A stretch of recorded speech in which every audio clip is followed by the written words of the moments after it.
Today we have decided to have the puja of Shri Krishna.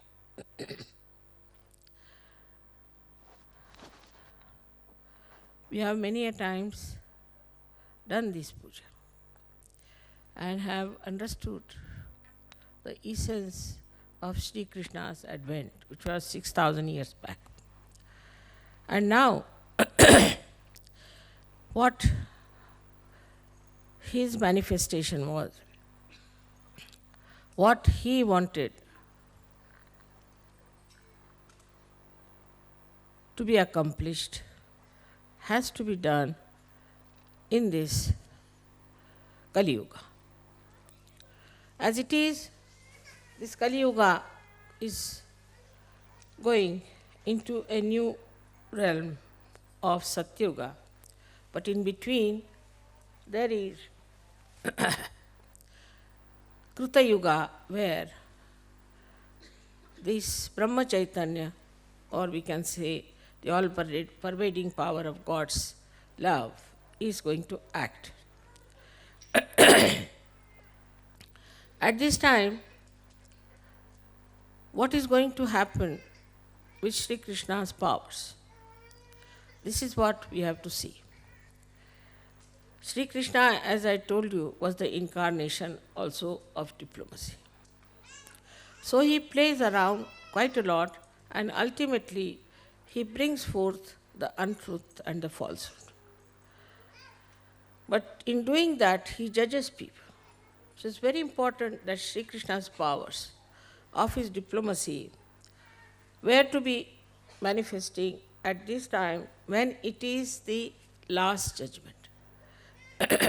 So now, whatever we have done wrong before, whatever karmas which have been done in ignorance maybe, or maybe deliberately, all of them will be paid back.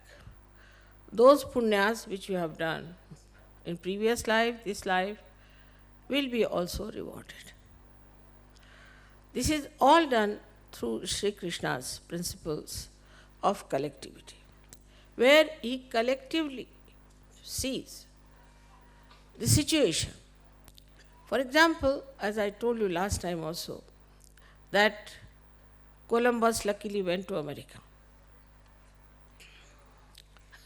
Luckily.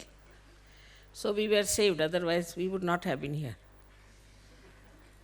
And then these Spanish people, bullfighters, they went and started fighting the poor, unarmed people who were just very simple owners of that land. But they went and occupied those lands and killed every one of them. So in America you can't find anyone, no doubt. But even in South America, you have to go to Colombia or to Bolivia, to great heights, to see some aboriginals there. Otherwise, most of them are finished. So now in Kruta Yuga, all these diseases have started cropping up. But the best part is the drug addiction. These drugs are made, for your information, in Bolivia and in Colombia. You drove them down there, so now you have the drugs, and very nicely you are very welcoming them. People went in Nicaragua to help them and brought back all these horrible drugs to Washington. And in every elite society, they are just discussing which is the best drug, where is the sale on, and where should they buy the drugs. So all of America is now worried how much drug they can import and kill themselves and destroy themselves. So this destruction has started from inside. Then in addition to that, when I went there first, I told them not to indulge into these Freudian practices, but keep to morality, otherwise you'll have problems.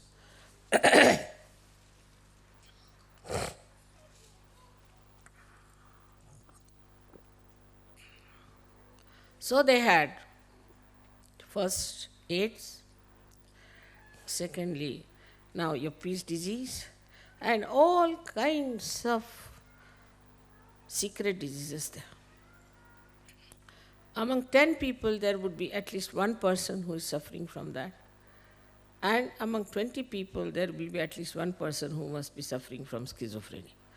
Because they made every person, every other country nervous. So now, they are getting schizophrenic. Like this, we can see even in England. Now, in England, they came to India as traders, ordinary traders, and plundered us completely, no doubt, ruled us for 300 years. As I say, it's gracious hospitality they had. And then they left us in 3 pieces. And now, in their own country, they have problems, all kinds. First of all, nobody wants to call themselves as English. They all call themselves as Welsh or Scots or especially the Irish. And there is always a bomb scare in London. Every time, for our first program also, there was a bomb scare. So you can imagine these English who tried to divide us are automatically divided among themselves and now fighting each other. But there are other problems also, like AIDS and immoral life, everything. Same with the French. French tried to sell their wine all over and bring their horrible bathroom culture everywhere. Now they are suffering from it. For example, most of the time they are drunk and they have lost all moorings. I mean, they have no sense left in their heads. Like a housewife could be a prostitute, allowed by law. All such things are happening. Now they are paying. And the worst that they are paying, all these countries who think no end of themselves, are recession. This is also Shri Krishna's power, because he is Kubera. He is the one who is the power of wealth. He gave lot of wealth to all these countries.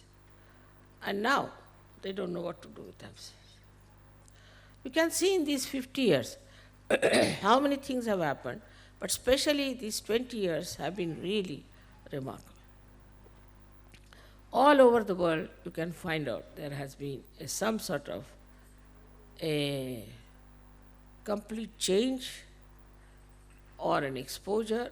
Even in Italy, you see, every day this Vatican is exposed, or some mafia connections are there, or these, what you call, people from the government are exposed. I am doing nothing, I am just sitting here. But it was working out that way.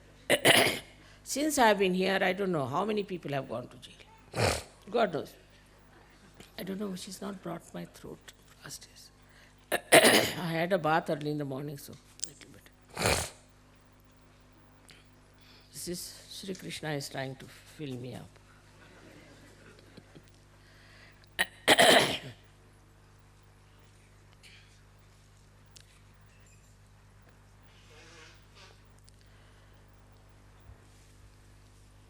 We Indians are also suffering because our past deeds, like we had a caste system.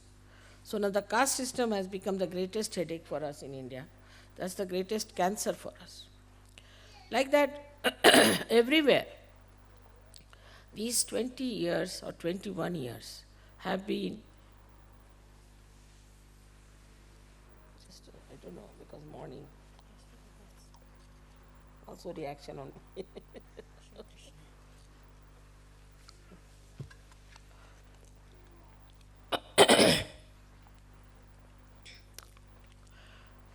So like that in every country, you'll see gradually, every country will have to face for what it has done. Also, Shri Krishna's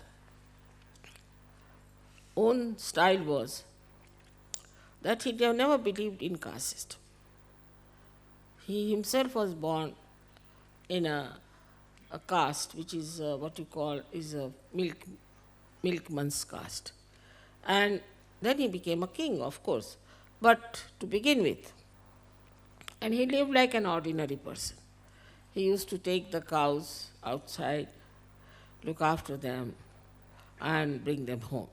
Now, if you see his life, you'll find he is absolutely very human.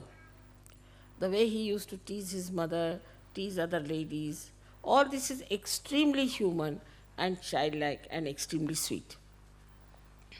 But behind that also there was a great significance. For example, Shri Radha, as you know, she was Mahalakshmi. And as Mahalakshmi, she used to put her feet, take bath in the river Yamuna. And the ladies would take water from the same river, carry on their head the pitchers. Now, Shri Krishna wanted to raise their kundalini. So he used to hit them from the back so that the water falls on their back and that vibrated water would raise their kundalini. This was his childish trick, but it had a meaning. Another one, when we see him in a ras, Ra means energy, Radha, Ra is energy, Dha means the one who sustains. So it is Radhaji who had the energy, Sa means with.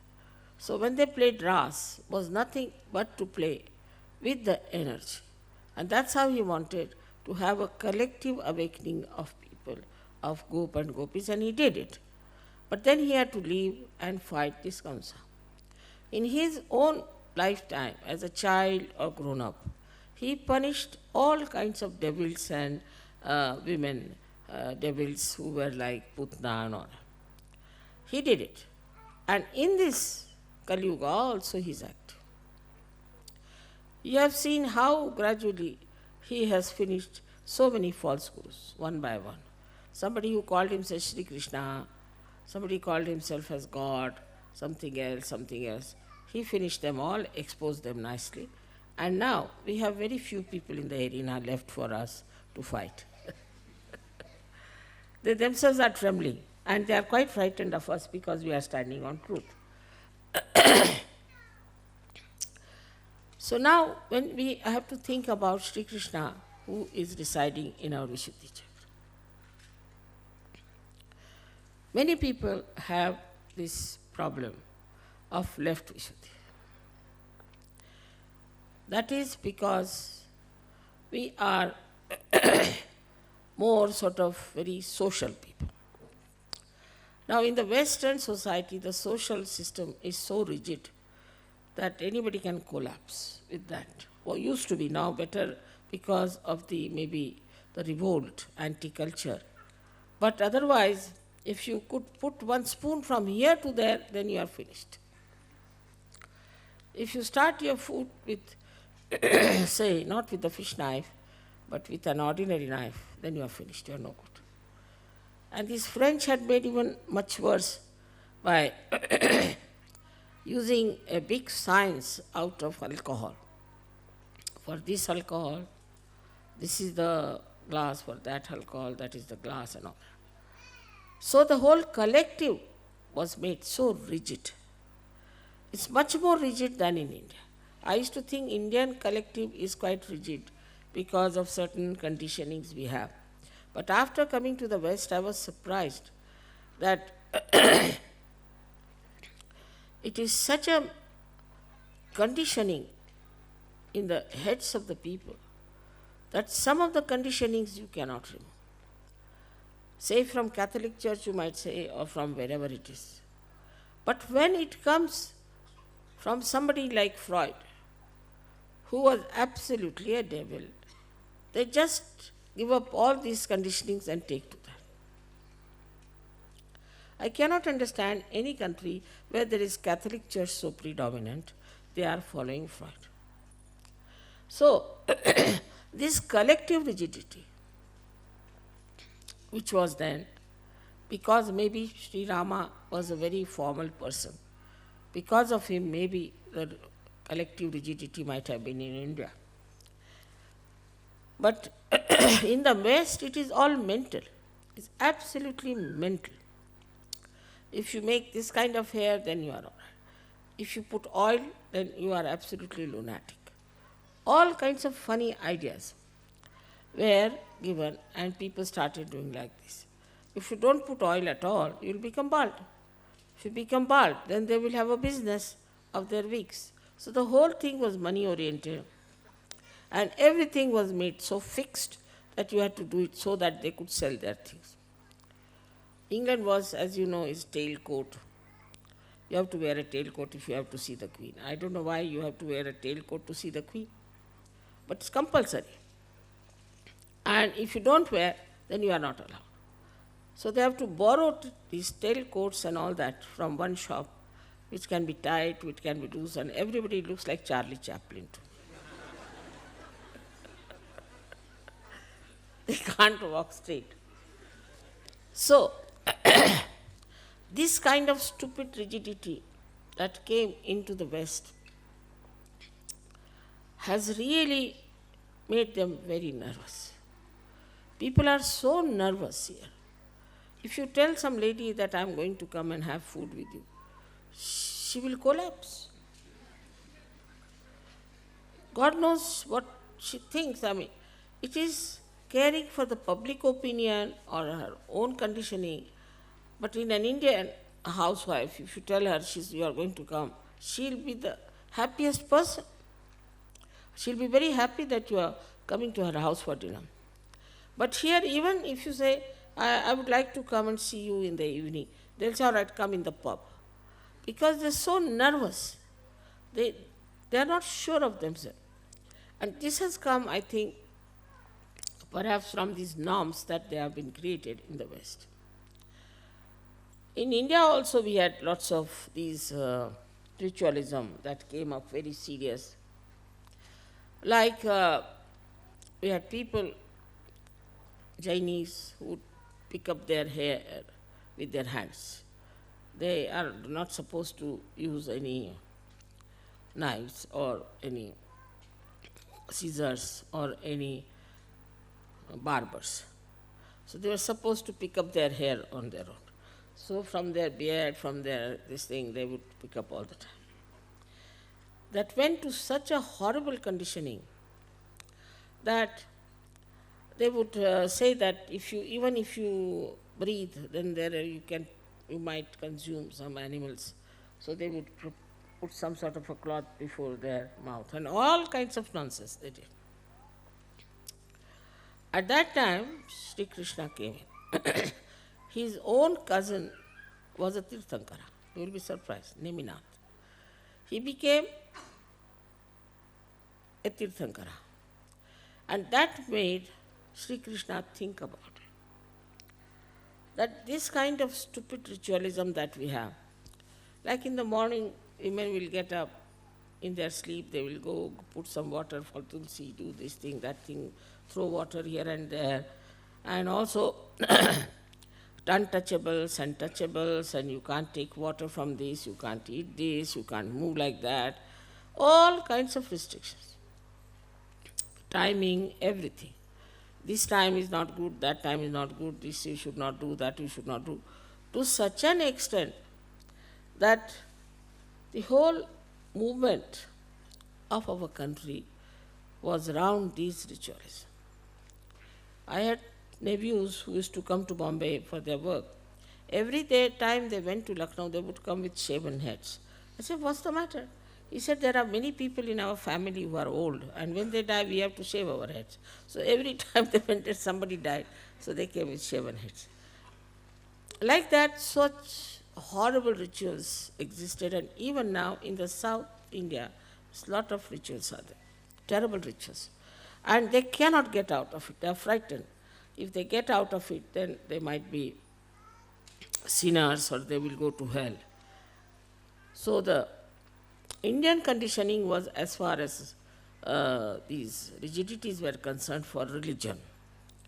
To be on the right side, to be on the in such a way that we should not be caught up without doing this. So early in the morning they'll get up and do the rituals just without even thinking about them what they are doing. But in the West, the lifestyle is nothing but rigidity. The whole lifestyle is, there's no freedom anywhere. And all that then was revolted by these hippies and other people and all of them, and they fought it, and that thing went to another extremes. So from one extreme to another extreme. Now, how Sri Krishna's advent changed it. When Shri Krishna came on this earth, he said, this is all a leela. It is just a play. Because you are involved into it, you cannot see the play. But if you ascend, if you are in the water, you are afraid of the water. But if you get into the boat, you can see the water. And if you know how to swim, you can even save the people who are in the water. So he says that if you develop a witness state, Sakshi Swarupata, if you develop that state, then you see the whole thing as a drama. Nothing affects you. Nothing matters. You don't worry about anything. You see the problem above. You are and you see the problem, and because you are out of it, you can solve the problem. This was his great advent, I would say, that has taught the first step towards the ascent is that you have to become a Sakshi. You have to become the witness. Now let's see in Sahaja Yoga. In Sahaja Yoga, there are different types of people come from different areas, from different cultures, because the door is open to everyone. Now, if an Indian comes in, he will be all the time watchful about others and will say that, Mother, this man is not doing this man is not doing that, he should have done foot soaking. He'll find faults with others all the time, saying that this man is not doing like this and . But in the West, they start finding faults with them. And I receive letters, 10 to 12 pages sometimes, confessing what wrong they have done. Who is interested to know what wrongs we have done? I mean, if a lotus is born, nobody wants to know how many filthy things are inside the pond. You are now a lotus. But it's so common that they think we must confess. We must tell Mother what wrong we have done. Every moment you are changing. So what is there to confess? And the life is so formal, as I told you, that people suffer from guilt for anything. Apart from the influence of this Catholic Church has conditioned you so much that even if you are not a Catholic, you are a Protestant, still you have guilt. And as a guilt, you develop this left Vishuddhi. So then, this left Vishuddhi is Vishnu Maya. Means what? Once you have this left Vishuddhi, you develop all the problems of the Vishnu Maya. And one of them is the heart. Because Vishnu Maya is an active thing. She is like electricity. And if you have Vishnu Maya problem, then you become lethargic. Oh, I am so guilty. You become depressed. That Vishnu Maya principle disappears from you. She is the one who is quick, fast, and she gives the light and announces to the whole world what Shri Krishna is. While what happens with such people, Sahajogis who come in, who feel guilty, they say, Mother, we thought that if we do this, then our ego will come up. If we do any work outside and work in some fields or in some villages, then our ego will come up. So we don't want to do it. This is absurd. It's like you give light to some light, and the light says that I don't want to give the light because maybe this light might develop an ego. It is absurd, but such absurd things Sajogis tell me. For them, one has to understand to get out of this left Vishuddhi is to become absolutely dynamic in Sajoga. Go all out into Sajoga. Otherwise, they can't get rid of their left Vishuddhis. Left Vishuddhi is a thing that's a very depressive action on the whole being. And a person who has left Vishuddhi is always a very slow person to do anything for Sajoga. You have not been given light to hide it. Christ has said that you don't put light under the table. So you have been given light to work it out, to be dynamic, to think what to do, how to arrange, how to organize. But if you are guilty, then you will all the time say, oh, mother, it's very difficult, this. Always you will find the other side of the whole joke. Just to avoid. Now for a Sahajogi is to witness himself, first of all. That is the introspection. He should see for himself. Where was I and I have come here? Don't indulge too much in the past, but see the distance you have crossed in such a short time. Now you have come into the kingdom of God. You have all the powers. I don't tell lies. It's a fact. I'll give you an example. My Wolfgang allows me to say that. Wolfgang was with me when we were traveling from Prague to Vienna. And the plane, you see, he told me that the plane is at 10:30, but it was at 9:30. It was a mistake. There can be mistake, of course. That also Shri Krishna style. You can always do mistakes, doesn't matter. So we reached, why all these things happen? See, to create an event, a ghatana. So he was very upset about it that he told me a wrong time and I reached there about 15 minutes late. There was a ground hostess, horrible. She started shouting at me, saying all kinds of, it's not fair, you don't know, this, that, and everything. I just didn't bother about it because I knew that it was out of mistake, we've done it. And they could have taken away their plane instead of shouting, but they kept the plane and she shouted at me. Because she wanted to shout, you see. Then the plane was filled in with people. And it would not leave. So I asked the engineers, they said it has been like this for the half an hour, we are trying to correct it. It's like this.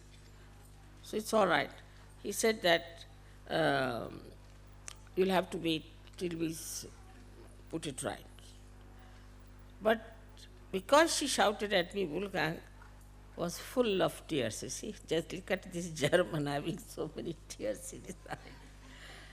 Then Algas was telling him that it's all right, doesn't matter, it's not your mistake. He was feeling so sad that mother has been insulted like this by this lady because of my mistake. His love.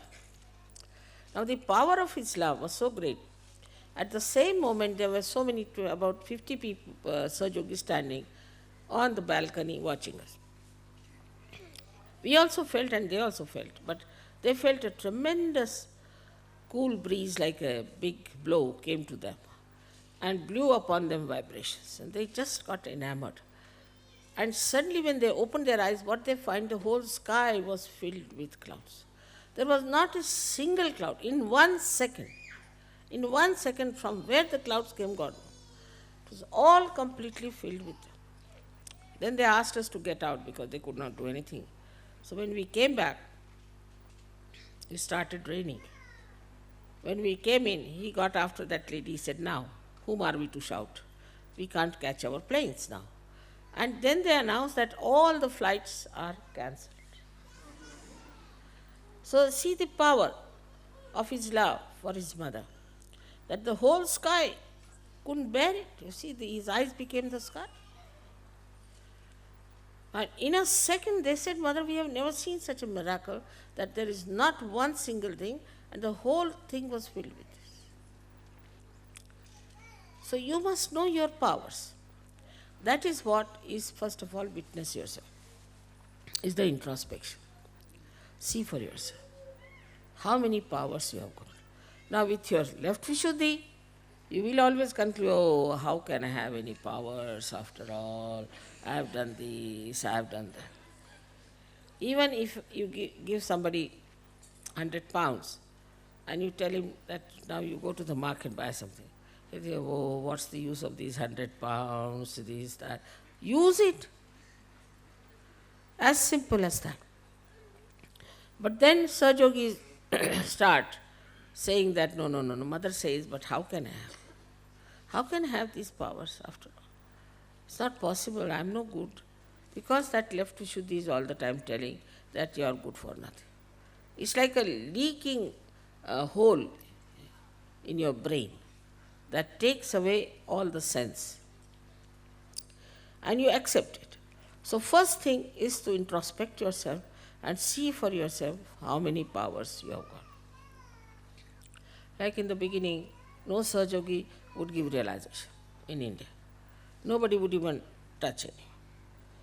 It so happened that my car failed and I was late 2 hours, luckily. And there was a big meeting and they didn't know what to do, so they started giving realization to people. And then they realized they can give realization. Otherwise they would not touch anyone.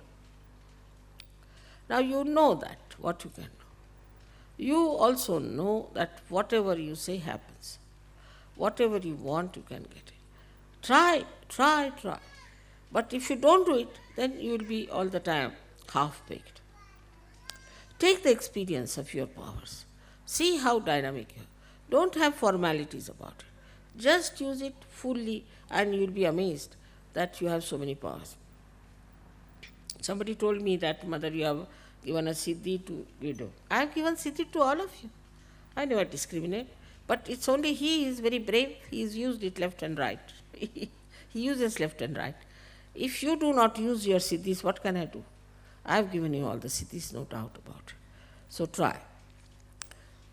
Like in the beginning, Baba Mama told me that how can I write a poem? I feel like writing, but I am rather frightened because I could not even write an essay. I used to write essay for all my brothers, you see, when they were studying.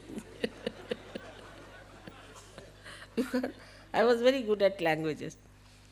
But that's what he said, and now look at him.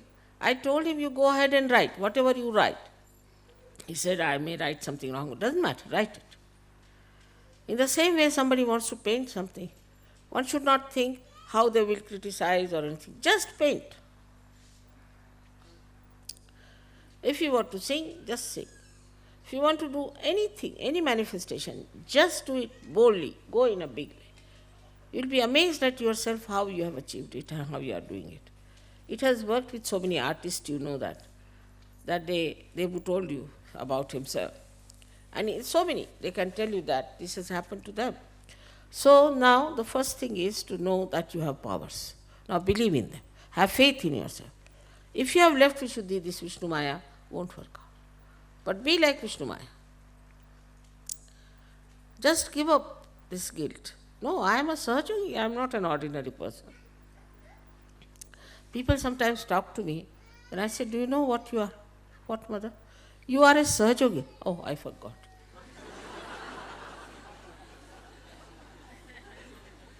Now go and do it. And another style of this left Vishuddhi is this, which one must understand, that it tries to give an explanation. As I told you many a time, you tell somebody that telephone to someone. First they will say, he may not be there, Mother. Baba, you telephone, first find out if he may be there or may not be there. But they would not. They would just avoid, and that is another thing. Vishnu Maya never avoids, you have seen that. Once she has to shine, she shines. Wherever she is, whatever she is. So in the same way, we have to be like that. We have to know that we are special people, we are chosen, we are angelic, and that we have entered into the kingdom of God, and it will all work out. Sahaja Yoga is not meant for useless people. As I told you in Marathi, Tukaram has said, "Edya gabalyache काम नव्हे." It's not meant for lunatics and lousy people. It's meant for somebody who has त्याला पाहिजे जातीचे. You need people of character. I know that there cannot be many like that, but there is no place in God's realm for many people, for all these useless people. It's only for something special. These seats are reserved, and you have got your realization now somehow. So now try to understand that this Vishnu Maya principle has to be expressed and has to be shown. And you introspect yourself, have I done that or not? Don't be afraid that they say that our ego will come. It doesn't matter. You will also see your ego. This is the second part of Shri Krishna's play, that in this Krita Yuga you see your ego.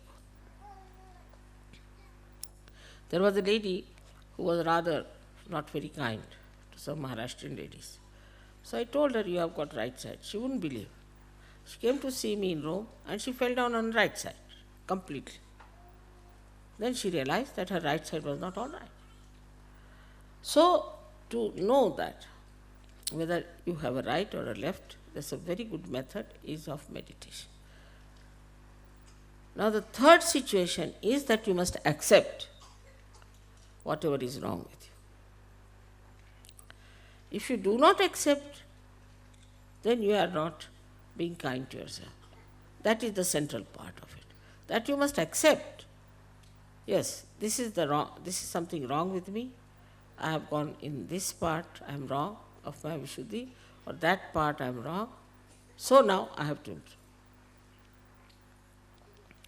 Now right Vishuddhi people will always try to correct me. I have seen it. It's very simple for them. If I say anything, no. First, different types no's there are. Sometimes no. Sometimes it is no, no, no, no, no, no, no, no, no, no, no, no, no.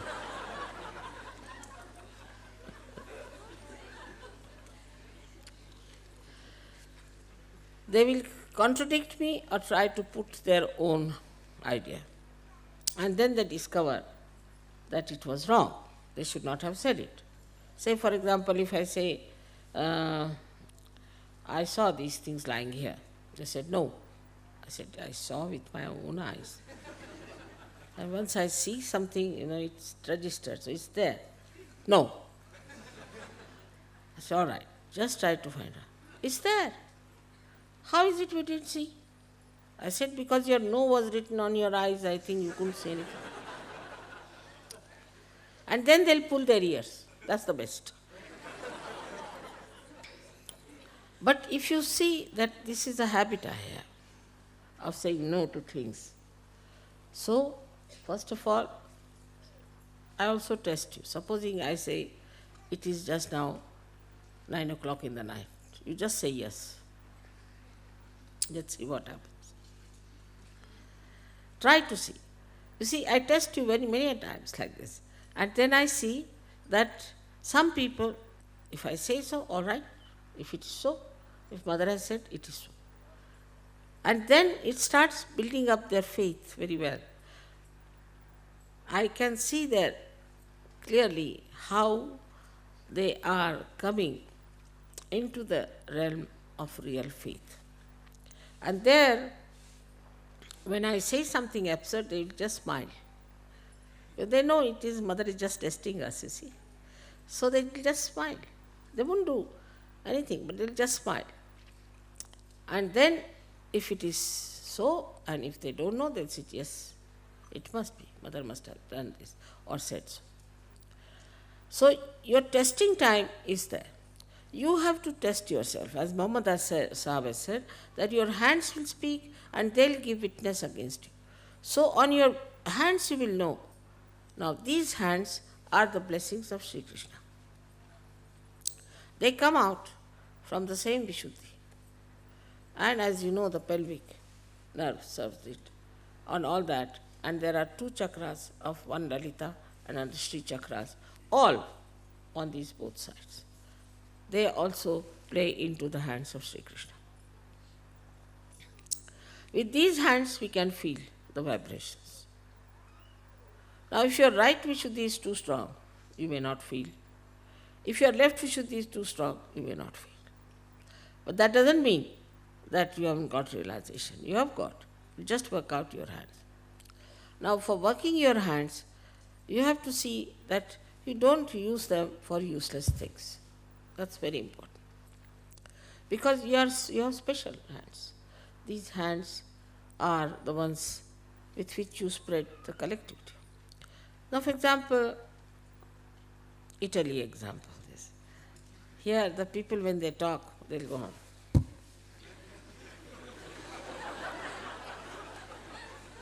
I don't know anything what they are saying. They only know their own, all their gestures, and they only can depict. For a person who doesn't know that, they'll go on like this, all the time. So this should be reduced. There's no need to use your hands so much all the time, like this, like that. Little bit. But while using the hands also, it should be decent, it should be regulated, it should be very indicative and useful. Just showing off your hands is not good. It is some sort of a theory came out, I was told, that you must put your gestures into your hands and speak. It's all right for people like Hitler, but not for us. For us, we should be decent.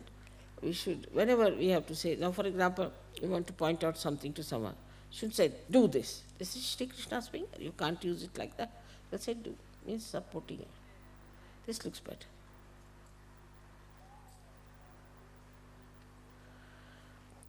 These hands are to be used for collectivity.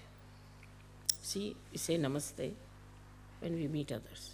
To thousands of people we can say namaste.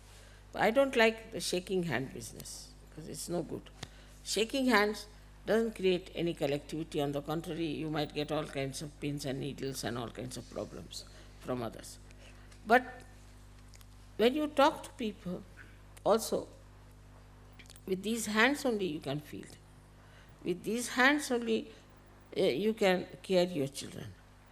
With these hands only you can suggest your softness, your sweetness, and also with the mouth, which is of course is a part of the Vishuddhi, that's different. But especially hands, your gestures and everything should show very heartfelt emotions. And then only these gestures have some aim. Now in Sahaja Yoga, as you know, you hold each other's hands and the vibration starts flowing among yourselves. And you can also hear the tabla on your throbbings. So that shows that they are the communication. So these hands, which are really the beginning of the collectivity. Most important, I would say the most important things are the hands which act for your collectivity. As far as you are concerned, there are many other angels and other ganas who are standing behind you. They also extend their help to you whenever you want to communicate something. They also do your jobs very well. So whatever is expressed in your hand or through your hand, they immediately pick up. As you know that Vishuddhi has 16 petals and all ear, nose, throat, eyes, all are guided by this. Also the subplexus of this Vishuddhi is this one, is the Hamsa Chakra. So we have these eyes to see, eyes to communicate. The pure eyes communicate pure love, purity. With the pure eyes, you can cleanse people. With the pure eyes, you can help others. You can bring peace. The purification of the eyes takes place through your Vishuddhi and Agya. Here both things have to work out. The nose is very important. Nose has to be pure in the sense that you should be able to discard whatever is smelling badly, and you should be able to accept whatever is fragrant. It's very important because nose is the speciality of Shri Krishna, I would say, in the sense that he is a Kubera, and the Kubera has given the nose to the goddess. Some people have a bad habit of moving their nose just to show disapproval or something like this. They go on doing like that. This is very wrong, because then you are insulting yourself. You are insulting your Kubera power. So you have to keep your nose in a dignified manner. It should be a dignified nose. It should not be used for doing something which is indignified or which expresses contempt. Then your teeth are very important. You have 32 teeth, see, 16 of Krishna's powers divided into, you can say, 32. These are your teeth on both the sides. The right side is on top and the left down below. That is one thing we neglect very much in the West, I must say. In India it is not. It's very much we neglect, and that's what we have to look after. The reason for neglect is that, I would say, is laziness, must be the laziness. But at least twice or thrice you must brush your teeth. Is important, that I need not say. But more important is to change the brush. Also, you have to use butter or salt and oil to rub your gums. If you rub your gums properly, you will never have problems with your teeth and your gums. Moreover, every time in the evening, you must again brush your teeth. I have seen many people who come to me in the evening in the program, such a horrible smell from their mouth comes out. It is not that it's a disease, but it is only thing is that they have not cleansed their teeth. Also, there are people who will not even brush their teeth and start eating breakfast. I don't know, this was another theory started, I think, that you can eat your food without brushing. Teeth are very important and one must look after them. On the teeth depends all the qualities of your Vishuddhi. So one has to look after the teeth in a proper way and should never cleanse and never show temper with the teeth. It's a very bad habit. Also here is a gesture, I have seen that. If they don't like something, they just go on like this. It's a very wrong thing. One should avoid that kind of a gesture, and it's very dangerous for your teeth. So today's lecture is more sort of medical, I must say.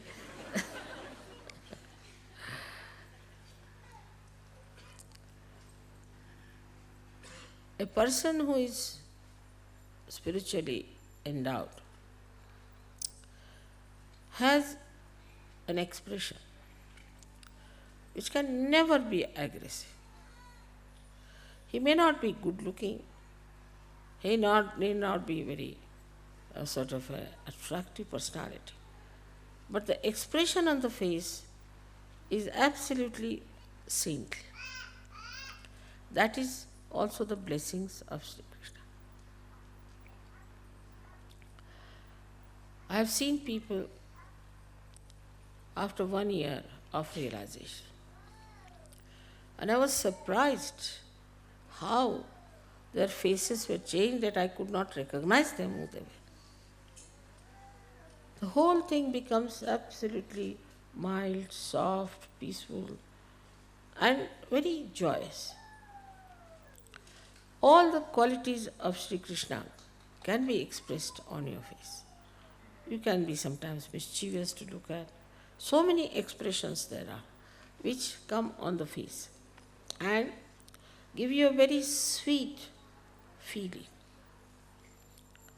But some people have a habit of looking in the mirror all the time, which is very wrong, because it gives you a kind of a funny ego.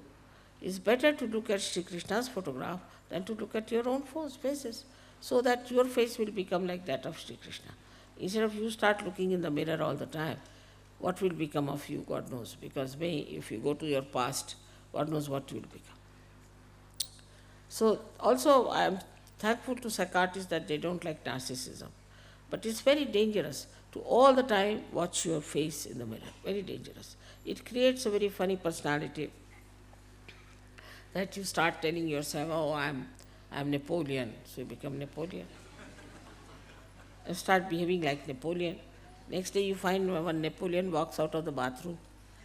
So one has to be careful not to pay so much attention and importance to your own self, but to yourself which is within, which is your spirit.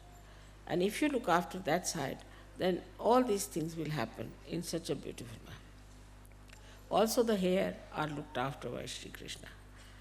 Now, you see, you know that he's very fond of anything that is like butter. So you have to put either butter or oil or something in your hair. If you don't put it, you will become bald. It is after all a karma phal. If you don't put oil, you will become bald. So you have to put oil, and oil was put always before in the West. I see all these old films and all that, they are all oil people. But now, of course, if you don't want to put oil, the daytime you can wash it off, or at least once a week you must oil your hair.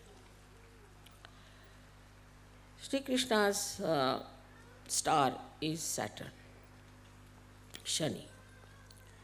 They say that if he gets after somebody, then nobody can be saved. If Shri Krishna gets after someone, then nobody can be saved. In the same way, if Saturn gets after someone, then that person is finished. So we say for sometimes it is 7 years he is after you, sometimes 2.5 years after you. So this Saturn of Shri Krishna is a quality within us, that supposing if somebody troubles us or does something, we don't have to do anything. Now this Shri Krishna policy, we can say the Shri Krishna's nature will work it out. It will inform this all-pervading power. And through that, this man or this woman or this party or this organization which is trying to trouble us will be hounded, while we will be just sitting doing nothing. They will be just hounded till they jump in the sea. Plays around, but he doesn't forgive. He doesn't believe in forgiveness. He says, now, you had enough of it. He gives a big long rope to hang yourself, but he never forgives. One thing for definite, he never forgives. As you must have seen in Mahabharata, his own judgment of things which he doesn't forgive. He says, you have to pay. You have to pay for it. Except when you transcend. If you become a Sahajogi, if you have transcended Vishuddhi, then he cannot do anything like that to you. But if you have not, if there is no ascent, you cannot be saved. You cannot be saved from him. They say once Muhammad Ghazni came to loot our country. It's a story about the village folk. And he looted Somnath, a big temple of ours, which had lots of gold, jewelry, everything in it.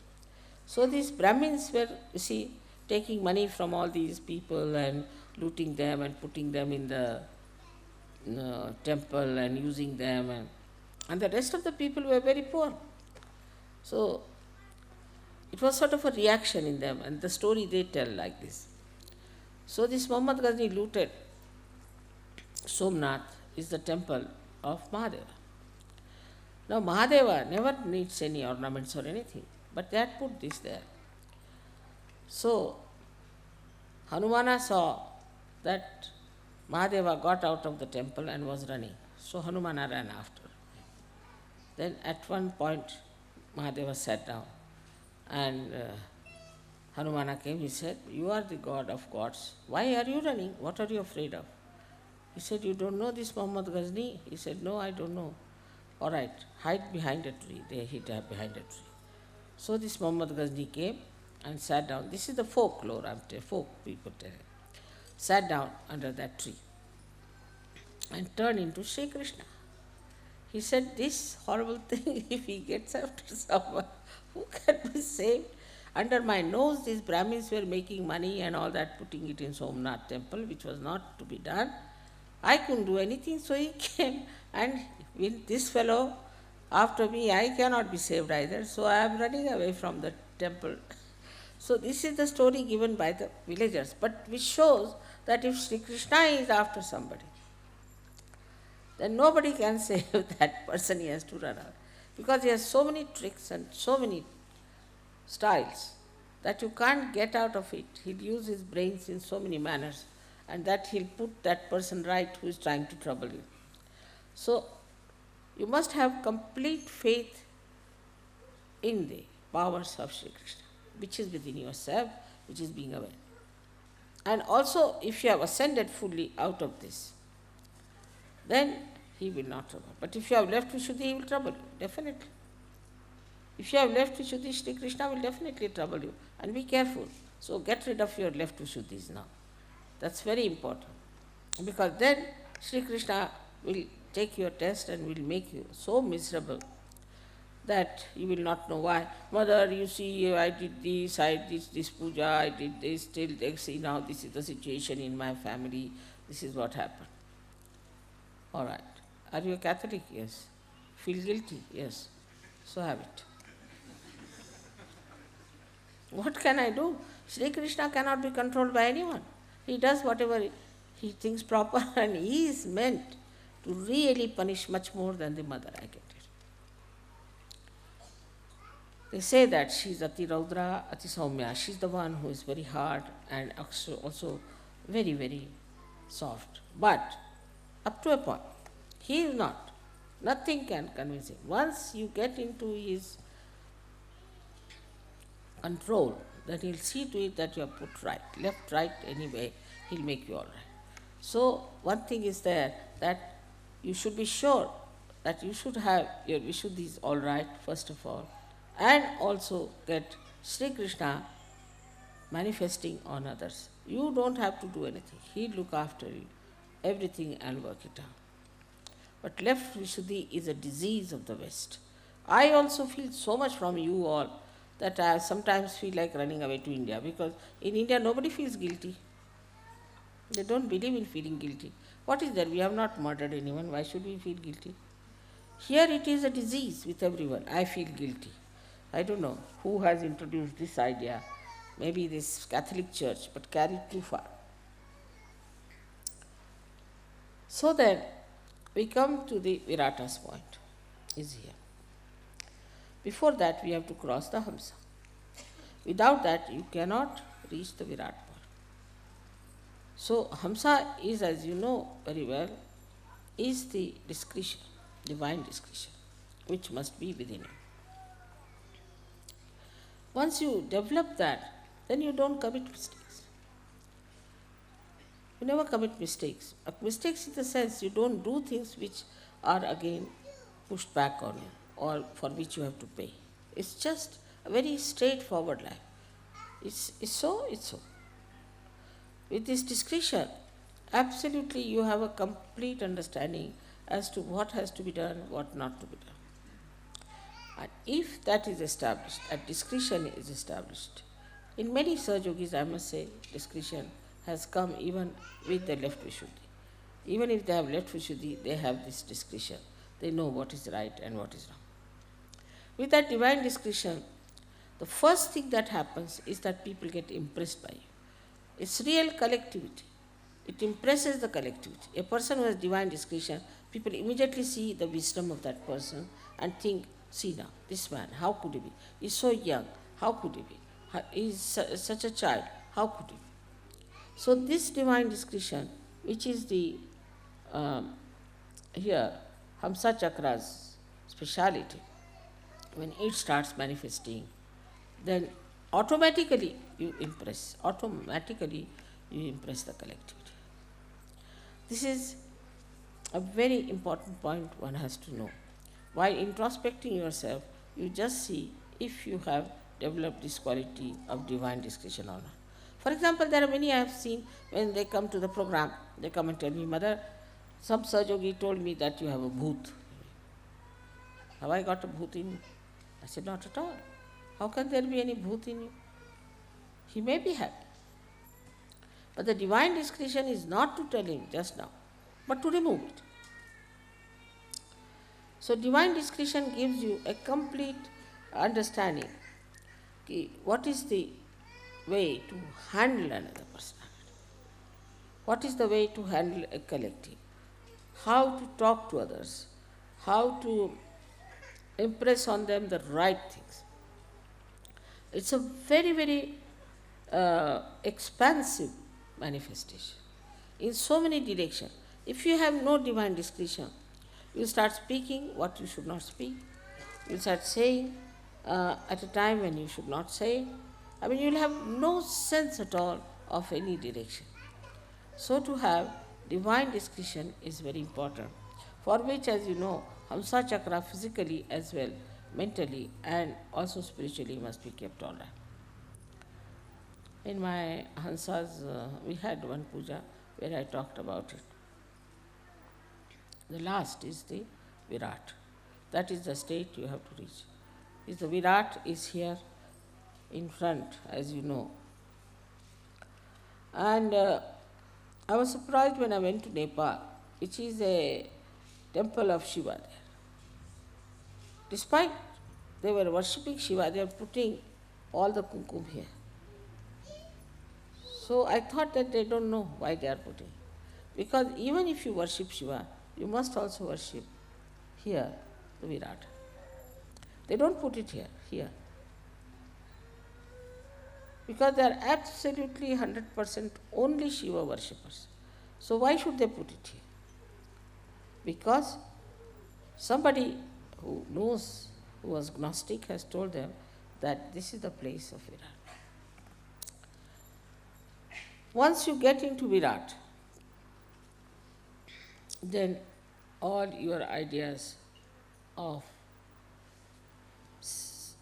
separating or differentiating goes away. You do not have any more ideas of races left, of nationality, of your city, of your village or anything. At that stage, you don't belong to any place. You belong to every place and you don't belong to every place. Such a situation comes in when you don't hanker after any particular food, you don't like any particular type of people. You can adjust yourself into any circumstances, into any families, into any kind of people. You can live with drunkards. I mean, I have lived with drunkards. Lived means I have shaken hands at least with so many of them. You can be with any kind of person. Nothing bothers you because you are in the Viraata state. Because everything is absorbed by the Viraata and you do not feel anything. Whatever sort of person may be, you do not feel it. The Viraata has to suffer, not you. And that is what is the best state where I want all of you to reach and to become absolutely free. Nothing can impress you, nothing can influence you, nothing can dissuade you, but you stand on your self-esteem and understanding about yourself that you are a Sahajogi and that you are connected with this power and you are a citizen of Kingdom of God. At the Viraata state, there is no doubt left about it, no doubt. Because you become part and parcel of the whole. Absolutely, and you can affect anywhere. If this finger is hurt, then this finger can feel it. In the same way, such a person is felt everywhere. And not only that, but that person can be effective everywhere.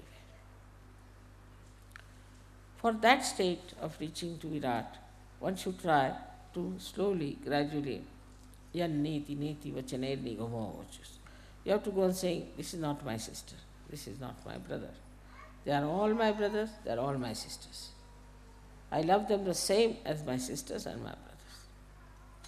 This is not my family. The whole Sahaja Yoga is my family. The whole attention should move like that. This is not only mine. It is everybody's. It belongs to everyone. Everybody has a right. That sort of a thing, when it starts growing from individual, what we call is the Vyashti to Samashti. In Sanskrit they said Vyashti to Samashti, from individual to collective. And such a personality then is the most effective one for any kind of collective work. I think for today it's quite sufficient for you to know about Vishuddhi Chakra. I mean, I've talked about it thousands and thousands of times. And now this is one of the sides which I wanted to say, because I find that still there are people who do not understand that they have to rise above Vishuddhi. Otherwise, if they do not ascend over Vishuddhi, they can never be proper surgeons. They will be always half-baked. So we must try to rise above the Vishuddhi, the discretion part. Then at that point we can never doubt surgery. Can never doubt, and that's how the doubtless awareness can come to us. May God bless you.